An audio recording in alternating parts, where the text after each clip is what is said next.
അധ്യായം 11. എന്നാൽ ദൈവം സ്വജനത്തെ തള്ളിക്കളഞ്ഞുവോ എന്ന് ഞാൻ ചോദിക്കുന്നു. ഒരു നാളും ഇല്ല. ഞാനും ഇസ്രായേലിനല്ലോ, അബ്രഹാമിന്റെ സന്തതിയിൽ ബെന്യാമീൻ ഗോത്രത്തിൽ ജനിച്ചവൻ തന്നെ. ദൈവം മുന്നറിഞ്ഞിട്ടുള്ള തന്റെ ജനത്തെ തള്ളിക്കളഞ്ഞിട്ടില്ല. ഏലിയാവിന്റെ ചരിത്രത്തിൽ തിരുവെഴുത്ത് പറയുന്നത് അറിയുന്നില്ലയോ? അവൻ ഇസ്രായേലിന് വിരോധമായി, കർത്താവേ, അവർ എന്റെ പ്രവാചകന്മാരെ കൊന്നു, നിന്റെ യാഗപീഠങ്ങളെ ഇടിച്ചുകളഞ്ഞു, ഞാൻ ഒരുത്തൻ മാത്രം ശേഷിച്ചിരിക്കുന്നു, അവർ എനിക്കും ജീവഹാനി വരുത്തുവാൻ നോക്കുന്നു എന്ന് ദൈവത്തോട് വാദിക്കുമ്പോൾ അവൻ അരുളപ്പാടുണ്ടായതെന്ത്? പാലിനു മുട്ടുകുത്താത്ത 7000 പേരെ ഞാൻ എനിക്കായി ശേഷിപ്പിച്ചിരിക്കുന്നു എന്നു തന്നെ. അങ്ങനെ ഈ കാലത്തിലും കൃപയാലുള്ള തെരഞ്ഞെടുപ്പിൻ പ്രകാരം ഒരു ശേഷിപ്പുണ്ട്. കൃപയാലെങ്കിൽ പ്രവൃത്തിയാലല്ല, അല്ലെങ്കിൽ കൃപയല്ല. ആകയാൽ എന്ത്? ഇസ്രായേൽ താൻ തിരഞ്ഞത് പ്രാപിച്ചില്ല, തിരഞ്ഞെടുക്കപ്പെട്ടവർ അത് പ്രാപിച്ചു, ശേഷമുള്ളവരോ കഠിനപ്പെട്ടിരിക്കുന്നു. ദൈവം അവർക്കിന്നുവരെ ഗാഠനിദ്രയും കാണാത്ത കണ്ണും കേൾക്കാത്ത ചെവിയും കൊടുത്തു എന്നെഴുതിയിരിക്കുന്നുവല്ലോ. അവരുടെ മേശ അവർക്ക് കെണിയും കുടുക്കും ഇടർച്ചയും പ്രതികാരവുമായി തീരട്ടെ. അവരുടെ കണ്ണ് കാണാതെ വണ്ണം ഇരുണ്ടുപോകട്ടെ. അവരുടെ മുതുക് എല്ലായ്പ്പോഴും കുനിയിക്കണമേ എന്ന് ദാവീദും പറയുന്നു. എന്നാൽ അവർ വീഴേണ്ടതിനോ ഇടറിയത് എന്ന് ഞാൻ ചോദിക്കുന്നു. ഒരു നാളുമല്ല. അവർക്ക് എരിവ് വരുത്തുവാൻ അവരുടെ ലംഘനം ഹേതുവായി ജാതികൾക്ക് രക്ഷ വന്നു എന്നേയുള്ളൂ. എന്നാൽ അവരുടെ ലംഘനം ലോകത്തിന് ധനവും അവരുടെ നഷ്ടം ജാതികൾക്ക് സമ്പത്തും വരുത്തുവാൻ കാരണമായി എങ്കിൽ അവരുടെ യഥാസ്ഥാനം എത്രയധികം.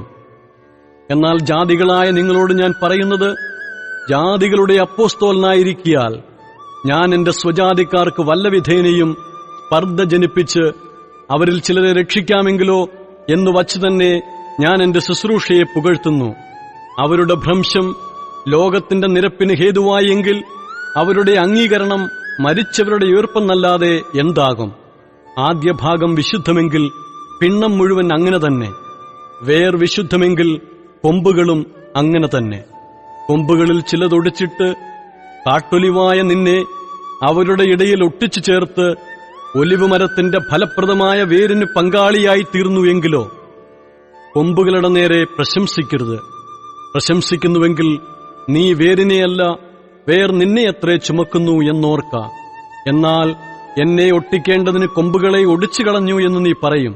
ശരി, അവിശ്വാസത്താൽ അവ ഒടിഞ്ഞുപോയി. വിശ്വാസത്താൽ നീ നിൽക്കുന്നു.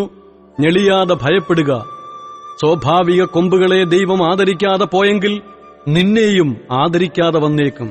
ആകയാൽ ദൈവത്തിന്റെ ദയയും ഖണ്ഡിതവും കാണുക. വീണവരിൽ ദൈവത്തിന്റെ ഖണ്ഡിതവും. നിന്നിലോ നീ ദയയിൽ നിലനിന്നാൽ ദയയും തന്നെ, അല്ലെങ്കിൽ നീയും ഛേദിക്കപ്പെടും.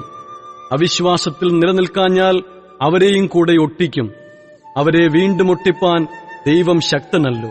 സ്വഭാവത്താൽ കാട്ടുമരമായതിൽ നിന്ന് നിന്നെ മുറിച്ചെടുത്ത് സ്വഭാവത്തിന് വിരോധമായി നല്ല ഒലിവുമരത്തിൽ ഒട്ടിച്ചുവെങ്കിൽ സ്വാഭാവിക കൊമ്പുകളായവരെ സ്വന്തമായ ഒലിവുമരത്തിൽ എത്ര അധികമായി ഒട്ടിക്കും.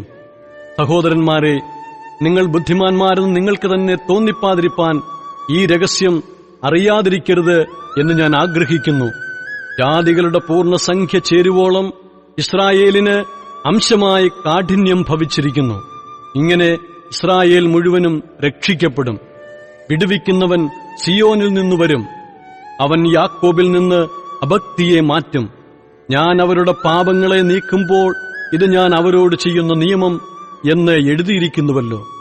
സുവിശേഷം സംബന്ധിച്ച് അവർ നിങ്ങൾ നിമിത്തം ശത്രുക്കൾ, തിരഞ്ഞെടുപ്പ് സംബന്ധിച്ചോ പിതാക്കന്മാർ നിമിത്തം പ്രിയന്മാർ. ദൈവം തന്റെ കൃപാവരങ്ങളെയും വിളിയെയും കുറിച്ച് അനുതപിക്കുന്നില്ലല്ലോ. നിങ്ങൾ മുമ്പേ ദൈവത്തെ അനുസരിക്കാതിരുന്നിട്ട് അവരുടെ അനുസരണക്കേടിനാൽ ഇപ്പോൾ കരുണ ലഭിച്ചതുപോലെ നിങ്ങൾക്ക് ലഭിച്ച കരുണയാൽ അവർക്ക് കരുണ ലഭിക്കേണ്ടതിന് അവരും ഇപ്പോൾ അനുസരിക്കാതിരിക്കുന്നു. ദൈവം എല്ലാവരോടും കരുണ ചെയ്യേണ്ടതിന് എല്ലാവരെയും അനുസരണക്കേടിൽ അടച്ചുകളഞ്ഞു. ദൈവത്തിന്റെ ധനം, ജ്ഞാനം, അറിവ് എന്നിവയുടെ ആഴമേ, അവന്റെ ന്യായവിധികൾ എത്ര അപ്രമേയവും അവന്റെ വഴികൾ എത്ര അഗോചരവുമാകുന്നു. കർത്താവിന്റെ മനസ്സറിഞ്ഞവൻ ആർ? അവന് മന്ത്രിയായിരുന്നവൻ ആർ? അവന് വല്ലതും മുമ്പേ കൊടുത്തിട്ട് പ്രതിഫലം വാങ്ങുന്നവൻ ആർ? സകലവും അവനിൽ നിന്നും അവനാലും അവങ്കിലേക്കുമാകുന്നുവല്ലോ. അവൻ എന്നേക്കും മഹത്വം. ആമേൻ.